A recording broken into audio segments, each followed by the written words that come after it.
No momento que a gente tem de informação é que o presidente segue sendo Lula, ele não passa, né, as responsabilidades ao vice-presidente. Você acha que seria o caso, Josias, do presidente Lula fazer isso ou não?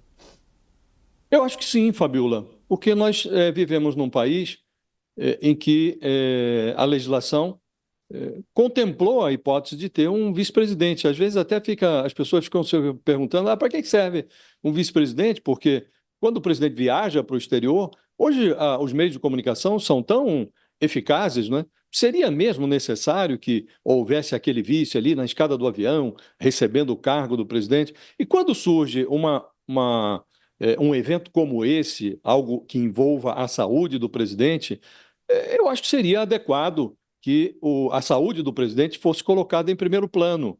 Não é? Nós estamos ouvindo aqui, acabamos de ouvir um neurocirurgião, um sujeito que entende do riscado, é professor, é especialista, inclusive, numa intercorrência que ele diz que pode vir a acometer o presidente, que é a hidrocefalia de pressão normal. Ele disse: olha, depois disso que está acontecendo com o presidente agora, dessa cirurgia a que ele foi submetido, ainda temos esta possibilidade. Não é? Então, não é uma coisa trivial. E o artigo 79 da Constituição Brasileira prevê, anota lá que o vice substituirá o presidente em caso de impedimento e o sucederá em caso de vacância do poder. Não é? Então, esse é um caso típico em que o vice deveria substituir o presidente temporariamente, pelo prazo que durasse a licença médica do presidente. Né? Falamos aqui com um médico que imagina que pelo menos um mês seria necessário para que o presidente se recuperasse plenamente. Ele está sendo atendido pelos melhores médicos do país, um dos hospitais mais aparelhados do país, que é o Hospital Sírio-Libanês, e quer me parecer, Fabiola, que seria de bom senso se o presidente levasse a sério a sua saúde, como merece ser levada a sério a saúde do presidente, e que se submetesse. Ninguém vai perder poder por conta de 30 dias de uma licença médica. E estamos falando de uma dupla, Lula e Alckmin, que aprendeu a se respeitar. O Alckmin não é conhecido como um político desleal, muito ao contrário, né? Então, acho que seria de bom tom que o presidente se submetesse a essa licença médica e ele, de todo modo, vai estar ali em Brasília, se recuperando, ou em São Paulo. O vice poderá se comunicar com ele, o Alckmin. Então, acho que seria extremamente recomendável, Fabiola, que isso ocorresse. De opiniões, né? Aí a gente ouviu a própria equipe médica toda do presidente e disse: ah, não, o presidente pode voltar a Brasília na semana que vem. Essa equipe que está cuidando do presidente, acompanhando ali o presidente. O doutor Fernando falou pela experiência dele como neurocirurgião, como professor, que ele deixaria pelo menos o paciente um mês e, na opinião dele, seria o caso de afastamento. Mas é uma decisão que passa pela equipe médica e pelo próprio presidente, né, Sakamoto? Fabiola, não, eu acho que primeiro, antes de mais nada, né, a gente agradece bastante ao doutor Fernando por ter vindo explicado para a nossa audiência, né, a situação clínica. Agora, bem, até ele indicou isso, ele não é médico do presidente, que essa decisão, ela deve ser tomada prioritariamente pela equipe médica do presidente, que tem acesso a todos os dados médicos, todos os dados clínicos, toda a informação a respeito da evolução e da situação pregressa e atual do paciente. Então, a gente vai até ouvir, e é claro, também a imprensa vai sempre perguntar, é natural que a gente pergunte, né, de hipóteses, etc., mas isso a gente precisa levar bastante em consideração. Tudo que médicos que não estão diretamente envolvidos o quadro do presidente Lula neste exato momento estão fazendo apenas especulações com relação ao que pode ou que não pode acontecer, com relação à questão de tempo de afastamento, com relação ao prognóstico, com relação a sintomas, com relação a sequelas, tudo isso mais são avaliações baseadas na experiência individual deles, mas que não tem a ver com o Lula. Não dá para aplicar uma coisa, simplesmente porque uma pessoa, olha, esse quadro aqui normalmente é isso, mas cada paciente é um paciente, ainda mais se tratando de cérebro. Eu estava conversando com dois neurologistas sobre isso, né, hoje de manhã, e eles falaram: gente, há poucas coisas tão complicadas quanto o cérebro humano. né? Então, tão complicadas, tão complexas e que não necessariamente são chamadas de rocket science. Não é porque A mais B vai dar sempre C, não. Vai depender de muita coisa, inclusive do próprio paciente. Então, eu não me atreveria a fazer nenhum prognóstico de tempo de afastamento do Lula que não seja o Dr. Calil e a equipe clínica dele. Acho que, em primeiro lugar, colocar isso.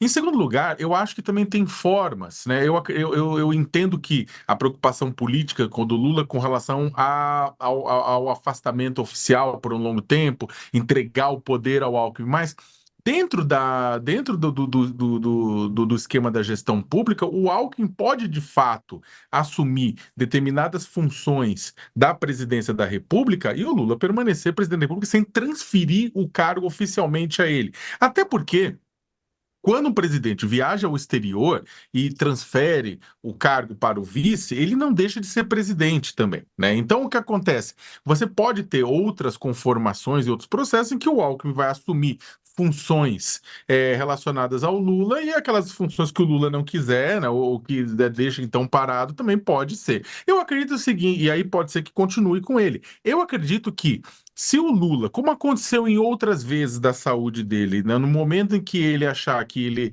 ele e os assessores dele, pelo menos os assessores que não nadam em otimismo desenfreado, mas os assessores que jogam a real para ele, falarem, olha, eu acho que agora o senhor é melhor dar uma desconectada porque o senhor vai passar, principalmente por um tratamento, principalmente quando entra remédios, quando entra o presidente ficar desacordado por tantas horas. Aí eu acredito que ele transferiria o poder para o Alckmin sem problema nenhum. O Lula é uma pessoa que gosta, na verdade, de estar sob o controle da situação, né? Quem conhece ele de perto sabe bem disso. Mas também ele não é burro, né? E aí, como a gente estava comentando no começo do programa, enquanto muitos assessores falavam, não, ele tá bem, vai jogar rugby, vai jogar futebol, vai jogar basquete, todas aquelas bobagens, o próprio Lula falou, meu Deus, eu achei que tinha rachado meu crânio ao meio, porque eu nunca vi tanto sangue. Eu fiquei preocupadíssimo, não foi brincadeira não, ele repetiu em várias entrevistas à imprensa, não foi brincadeira, eu levei isso muito a sério. Então, aí que tá o ponto, ignorando assessores, ignorando o pessoal que os puxa-saco de plantão, etc e tal, eu A acho que dá gente, pra a gente gente tem essa ter essa fala. Você quer ideia. colocar? A gente tem essa fala aí do quando o Pode Lula. ser. Vamos colocar essa fala, porque o Sakamoto relembrou, a gente ia tocar daqui a pouquinho. Em instantes temos Carla Araújo também com informação pra gente. Mas vamos só colocar essa fala, o Lula quando falou do tombo dele, que ele falou que foi muito sangue. Quando eu fui guardar o estojo, ao invés de eu mexer com o banco, eu mexi só com o corpo.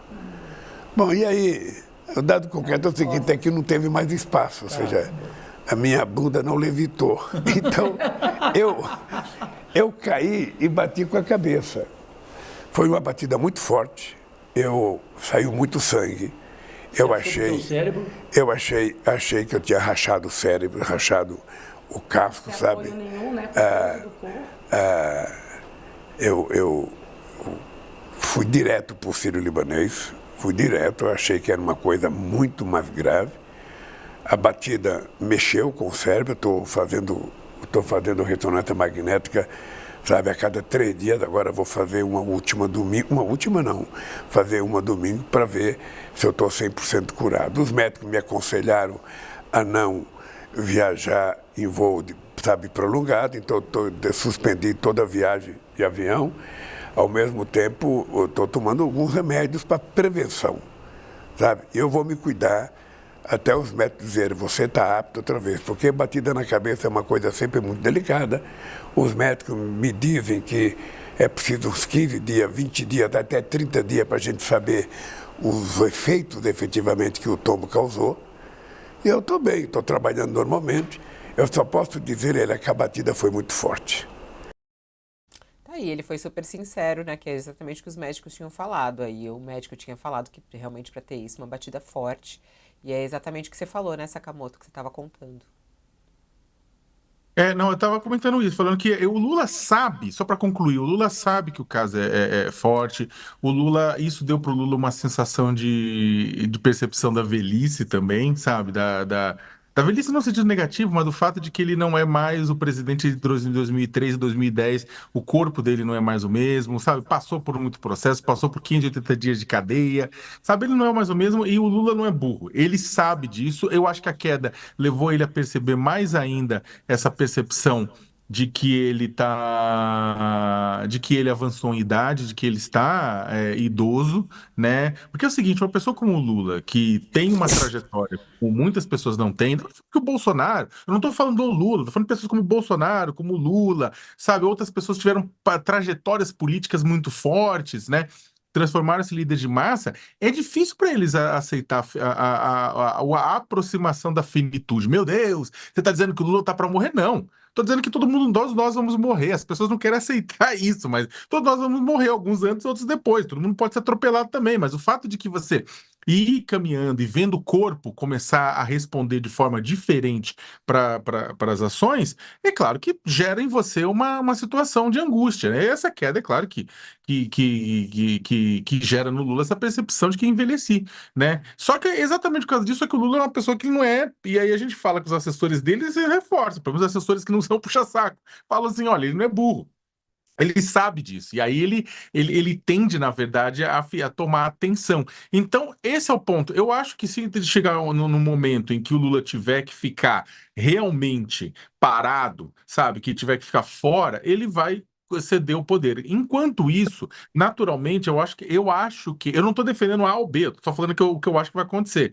Eu acho que se chegar num ponto mais que ele precise ficar desligado, que ele precise tomar medicamento forte, que alguma coisa desse tipo, ele transfere o poder enquanto isso.